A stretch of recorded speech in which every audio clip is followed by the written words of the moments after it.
Ну, наконец-то, мое любимое. Где мы? Это очень-очень похоже на наш лицей, но лет 200 назад.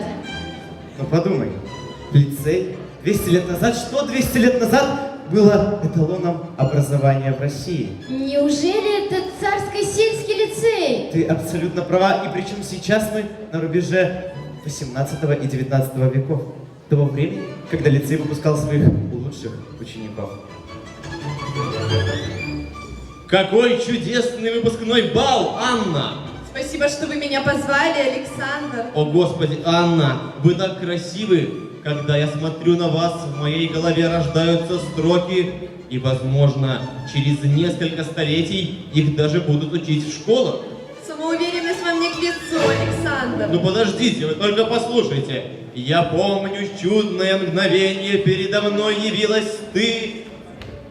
Фух, Санечка, прости, опоздал немного, здорово. Вася. Анна, знакомьтесь, это Вася. Он мой хороший друг, выпускник нашего лицея. Василий Жуковский. Ну что, Санечка, когда бал? Саша, а он разве не знает? По всей видимости, нет. Вася, в этом году так приключилось, что выпускников не пускают на бал. Прости. Ну что же, тогда пойду, посижу под дверьми лицея, музыку послушаю. Это моя любимая мелодия, Александр. Тогда чего же мы ждем? Идем танцевать. Прощайте, Вася!